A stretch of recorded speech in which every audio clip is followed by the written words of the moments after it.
2023 começou com um novo governo, instabilidade política e econômica, discussões sobre reforma tributária e investidores retraídos. Quase um ano depois, quem opera o mercado estaria mais otimista? Nada melhor do que perguntar isso da Luciana Mineve. Luciana, seja muito bem-vinda ao Real Time 1, é um prazer te receber. A gente conversava há pouco sobre os medos que 2023, os medos que tornaram um ano mais, retraído. Para o Amazonas em especial, a gente teve uma seca a maior da história, mas a gente teve um novo governo, a gente teve todo um ambiente que tornou, em especial o segundo semestre, que a gente até tem, o comércio tem, os empresários têm como melhor, não foi tanto assim. Agora 2024, quem tem um dinheirinho extra, pode ser o momento certo? Caio, obrigada pelo convite. Então, realmente 2023 foi um ano que os empresários seguraram o dinheiro, mudança de governo. E aí, a partir do momento que foram ficando um pouco mais seguros, ou com a seca, segundo semestre, então a gente sabe que, por exemplo, esse Black Friday foi um Black Friday muito ruim, não só no Amazonas, mas em nível nacional, não foi o que se esperava. No entanto, eu percebo algum otimismo quando se olha para 2024. Sim, vários dos nossos clientes iniciando projetos ou com planos de iniciar projeto a partir do ano que vem. Então, a nossa sensação é que 2024 vai vir um pouco mais otimista, um pouco mais positivo do que esse 2023. A Luciana está falando sobre os nossos clientes, é porque a Luciana ela é CEO e fundadora da Singular Consultoria, uma empresa que já atua no mercado aqui do Amazonas há 11 anos. Esse teu feedback, o que você está falando para a gente, é um retorno que você obviamente sente dos teus clientes. Agora, quando a gente percebe que o ambiente econômico começa a melhorar, o capital começa a se desprender? Olha, ou ainda 2024 vai começar com um pé meio retraído? Eu acho que o início do ano, a gente começa a sentir um pouco mais, mas a gente observa que nesse ano o nível de contratações foi menor, a gente faz muita seleção em nível estratégico, então o nível de contratações foi menor. O investimento em desenvolvimento das equipes também foi menor do que nos anos anteriores, mas a gente vê esse planejamento para 2024 já mais otimista. Então agora no final do ano a gente começou a fazer novos processos seletivos, então reaqueceu o nosso mercado de seleção, exatamente porque as empresas estão tentando se planejar para iniciar um 2024 diferente desse 2023. Esse ano de 2023 teve uma grata surpresa para quem opera em especial no ramo da tecnologia, na área tecnológica. Foi um ano em que a inteligência artificial chegou batendo na porta, eu nem digo que talvez ela bateu na porta, ela empurrou a porta com tudo e disse, cheguei e vou ficar. Isso é um recado para o mercado para 2024? Olha, tem muita gente com medo da inteligência artificial. A inteligência artificial vai roubar meu emprego. Na verdade, o que vai roubar o emprego é alguém que sabe usar a inteligência artificial. Então, sim, esse é um ramo que está super aquecido e você não precisa ser da área de tecnologia para usar a inteligência artificial. A gente trabalha muito com desenvolvimento de profissionais, desenvolvimento de carreiras, e esse tem sido um dos pilares. Os profissionais que conseguem se destacar em diferentes mercados são os profissionais que estão buscando se desenvolver nessas tendências, e definitivamente a inteligência artificial é uma delas. Ela tem contribuído para processos, por exemplo, volto para a realidade da Singular, processos seletivos, então a gente usa para conseguir fazer melhores perguntas para os candidatos. Então a gente coloca lá, pergunta para entrevistar um profissional da área específica, quais são as melhores perguntas a serem feitas. A turma do marketing está usando isso também, mas eu também sugiro cautela. A inteligência artificial, ela serve para acelerar processos que você já conhece. Só que tem muita gente utilizando para entrar em mercados em áreas que não conhece. Então eu vou jogar aqui no ChatGPT ou algum equivalente para ele me trazer informações de uma área que eu não tenho o menor conhecimento. Isso é muito arriscado. Então, a nossa sugestão é sempre que isso otimize os processos que você já usa, que isso acelere o conhecimento que você já tem. Então, você provavelmente não vai perder espaço para a inteligência artificial, você vai perder espaço para alguém que sabe operá-la. Você estava falando que você faz seleção, a empresa, obviamente, atua também nesse segmento. É possível perceber? Obviamente que uma pessoa se preparou através de um chat GPT, quando você sabe que ela não tem um conhecimento natural daquilo, o básico daquilo. No corpo a corpo, assim, é um pouco mais difícil, mas em textos é muito fácil de identificar. Quem está usando inteligência artificial com frequência, você consegue perceber, por exemplo, quais são as empresas que estão fazendo as suas redes sociais todas baseadas em inteligência artificial, ou e-mail marketing, ou escrevendo textos, né? Isso é muito mais fácil do que no corpo a corpo, porque assim, acaba que a gente começa com uma pergunta e é um bate-papo. Aí, quando fica na superfície, quando a gente entra, avança, né? aprofunda, exato, avança, aí fica um pouco mais claro.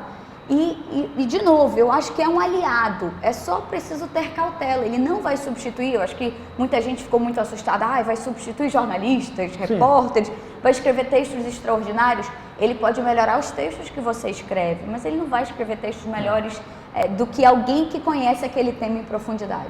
E tem agora eu vou puxar um pouco a brasa aqui para minha sardinha, mas tem um fator que a gente consegue perceber naturalmente nisso, e aí, quanto editor, eu consigo perceber que são alguns vícios de linguagem que determinado profissional tem, o outro profissional também tem a forma como ele escreve, e quando você pega um texto como esse, ele vem um pouco engessado. Você consegue perceber que aquilo não foi tão natural, não foi tão a próprio punho, digamos assim. A nossa sugestão e o que a gente tem feito é isso, a gente escreve o texto e joga na inteligência artificial e diz melhor esse texto. E verdade, ele traz uma palavra ou outra que você não tinha pensado, ele tira algumas palavras que estão repetidas, mas você colocar lá, olha, escreva um texto sobre recrutamento e seleção estratégico, ele vai trazer o que ele encontrou, enfim, na internet, ele vem com uma bem carinha de texto de inteligência artificial. É isso mesmo. Agora, avançando, Luciana, 2023 teve um fator que, para o lado empresarial, para o empresário, é algo muito bom depois de consolidado. Mas as incertezas de como é que fica um texto de uma reforma tributária também é algo que, para quem tem... O Brasil enfrentava um momento, em especial o Amazonas, de muita instabilidade jurídica. Sim. E você sabe bem disso, você opera nesse mercado. Quando a gente olha que um texto da reforma já está moldado, já está ali finalizado, isso traz também para esse ambiente uma realidade que não se tinha no começo de 2023? Eu acho que é todo esse cenário que a gente já falou, né, de 2023, de muitas mudanças acontecendo. E sempre que há muitas mudanças, o empresário ele tem a tendência a segurar. Peraí, vamos ver como isso vai desenrolar, vamos esperar um pouquinho. E aí, a partir do momento que vê as coisas andando, ok, agora eu posso liberar um pouco mais. Então, cenário de mudança traz cenário de incerteza e isso é natural do mercado. Mas o mercado hoje, com o texto que se tem, ficou um tanto mais otimista, ficou um pouco mais calmo? Não sei dizer. Eu acho que, assim... Eu sei que depende muito do segmento. Exatamente. Eu sei que depende do segmento. Eu estou tentando pensar aqui nos empresários que a gente atende, nas empresas que a gente atende. Eu acho que ainda não sei dizer. Agora, a pergunta inicial foi para quem estava recebendo uma grana extra, para quem estava ali no momento do ano que naturalmente tem um 13º salário, que às vezes não tem uma dívida para pagar, sobra uma pequena quantia ali. Quanto empresário, assim, investir, se tem algum dinheirinho sobrando, investir em conhecimento. Assim, eu sou um pouco suspeita para falar, eu sou filho de professores, assim, o meu pai veio de uma infância muito pobre e eu já tive uma infância mais de classe média porque a nossa família foi transformada pela educação. Então, essa é a minha forma de fazer negócios. Essa é a minha forma de entender prosperidade, por meio de conhecimento. Então, se você tem um dinheiro para guardar, invista em conhecimento. Assim, invista em você, porque você tendo mais repertório, você toma melhores decisões, você fica mais valioso para o mercado, não só se você for funcionário de uma empresa, mas também enquanto empresário. É isso. O pai da Luciana foi secretário de Educação daqui do Amazonas, professor Vicente. Então, mande cumprimentos a ele, porque é uma pessoa que é uma referência, participou muito ativamente de governos durante o passado aqui no Amazonas e importantes instituições têm a digital do pai dela, como a Universidade do Estado do Amazonas, que ele também teve grande contribuição. Mas avançando, Luciana, hoje, o que é Singular e oferta de serviços à sociedade? O que os empresários podem buscar na Singular como serviços que estão disponíveis ali, às vezes, para uma decisão, para um recrutamento? Quais são? Eu já falei, né, do recrutamento estratégico, então a gente faz uma seleção para profissionais estratégicos, a gente não faz seleção operacional, então você está precisando de um executivo, uma executiva, um especialista, a gente vai no mercado e traz essa pessoa, sempre tentando fazer um fit cultural também, não só vendo as características técnicas. A gente tem programas de formação bastante estruturados e robustos. Tem o programa de líderes, que é um programa de 30 horas. A gente tem mais de 800 profissionais formados em Manaus dentro dessa metodologia, que é uma metodologia que eu trouxe de uma empresa que eu trabalhei na Holanda, uma empresa de consultoria, que é como gerar valor sustentável na empresa. A gente tem programa de inovação. Para empresários especificamente, a gente tem 2 caminhos. A gente tem a consultoria empresarial, que a gente trabalha muito a criação de uma cultura voltada para a inovação, cultura de conhecimento, e quando uma empresa um pouco mais robusta, tem um pouco mais de estrutura. E para o empresário que tem empresas menores, com uma estrutura menor, não tem uma equipe muito grande, a gente tem uma assessoria estratégica para donos de negócio, que é um serviço novo que está muito legal. A gente reúne de 6 a 10 empresários em cada turma, e a gente tem encontros mensais para discutir não só demandas práticas de trabalho, mas conteúdo técnico específico de cultura, de gestão de pessoas, de uma série de coisas, e um encontro também individual. A gente está com uma turma rodando nesse momento e uma turma que inicia em fevereiro.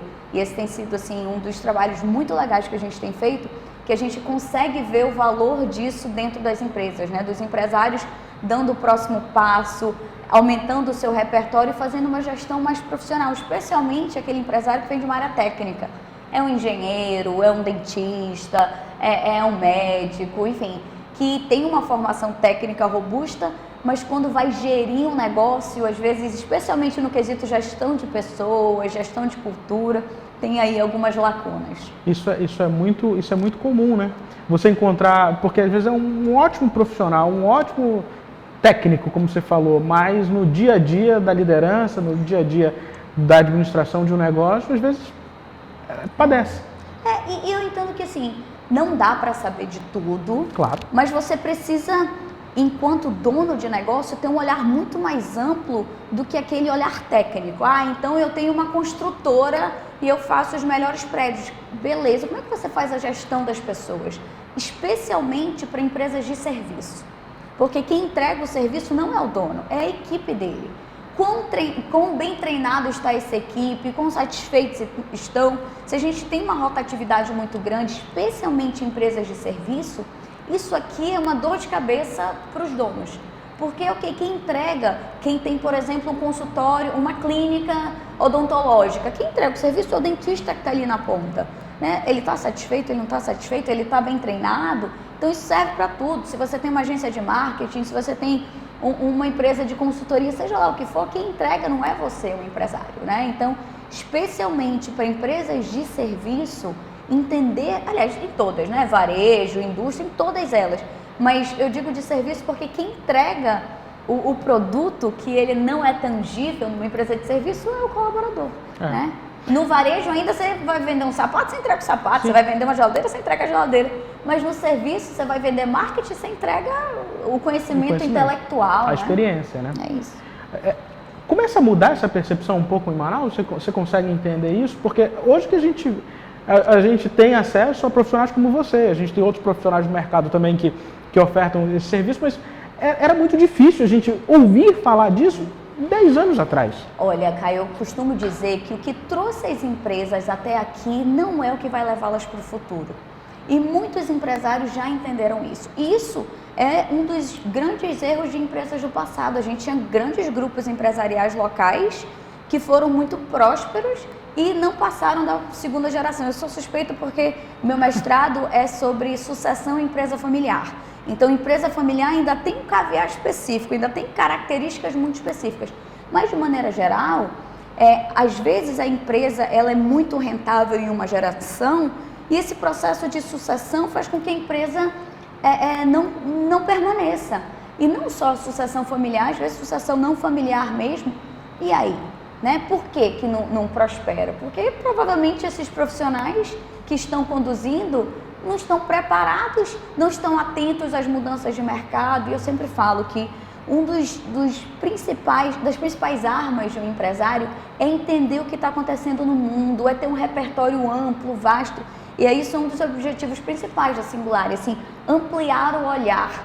né? Fazer com que o empresário entenda mundo VUCA, mundo BANI, mundo exponencial, como é que as coisas estão acontecendo, saúde mental agora é uma pauta que está na mesa da diretoria, não estava antes. Enfim, entender disso é importante. Então pode ser que um empresário de 30 anos atrás diga, eu não quero saber de saúde mental do meu colaborador, isso não me interessa. Hoje, se ele não se interessar por isso, ele vai ter um ambiente de trabalho não tão saudável e possivelmente vai perder bons profissionais. E perde muito. E perde muito. Eu sei bem que a gente está com alguma frequência substituindo esses profissionais. Em todo setor. Você consegue perceber que se você não cuidar da saúde mental, você não der uma atenção pro profissional, para aquele colaborador da forma como ele precisa, você está pecando, a poucos meses à frente você vai ter um problema maior. Ou da demissão, ou de um desligamento, ou de um afastamento.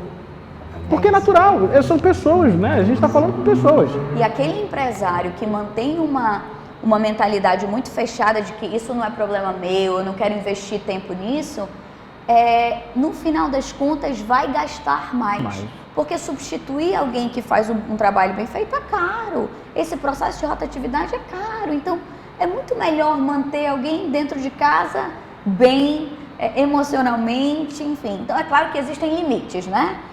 Mas não dá para desconsiderar esse ser humano. Aquele discurso de, o profissional deixa a vida dele da porta para fora. Gente, no celular tá a vida dele inteira, que ele leva até pro banheiro. Então, ele leva o trabalho para a cama. Ele está lá na cama checando e-mail. Então, essa cisão, ela não existe mais. Está tudo meio misturado. É claro que também é papel do gestor ajudar a fazer um pouco dessa divisão para que se mantenha limites saudáveis, né? A gente sempre fala, se você manda um WhatsApp para o seu colaborador 10 horas da noite com um assunto que não é urgente, não é porque está pegando fogo na empresa, você também é responsável pelo adoecimento dele, né? O adoecimento mental. Então, isso é um dos pontos que a Singularity trabalha muito nas consultorias. Tem canal de comunicação síncrono e assíncrono. O síncrono, eu preciso falar naquele momento, eu uso o WhatsApp, Telegram, para resolver problemas que precisam ser naquele momento. Se eu tive uma ideia de um novo projeto, ou se eu quero fazer um ajuste e eu tive uma ideia 10 horas da noite, eu tenho que usar um canal assíncrono, eu tenho que mandar em outra plataforma, mando um e-mail. Então, até essa educação do empresário a gente precisa fazer para que a gente crie melhores ambientes de trabalho.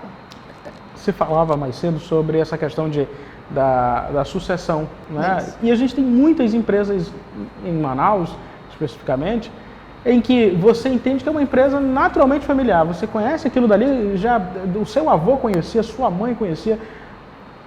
Essa transformação ela é um pouco mais difícil, né? Para você conseguir manter essa empresa no mercado, mantê-la atual, como você falou, que é você abrir o horizonte para outros negócios, mas mudar isso aqui de algo que vem tão enraizado, eu acho que é o maior trabalho, hein?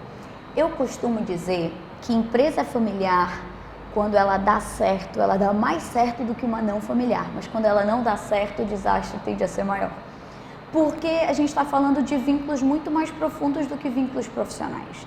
Então, você demitir um executivo é difícil, é ruim, demissões são sempre dolorosas, mas você demitir um primo, um filho, um tio, isso aqui é mais embaixo, né? Então, assim, vou ter que encontrar essa turma no almoço de domingo, né? O meu entendimento é que o benefício de empresas familiares é que, normalmente, aqueles profissionais familiares, eles compartilham valores semelhantes, que são valores que vêm da família. Então, se esses valores são valores que também estão no negócio, puxa, muito bom. É por isso que também fica mais difícil com o passar das gerações, porque se as pessoas vão casando, vão tendo filhos, os valores vão se diluindo, assim. Irmãos tendem a ter valores muito parecidos, mas aí casam, aí famílias diferentes, os primos às vezes nem tanto, né?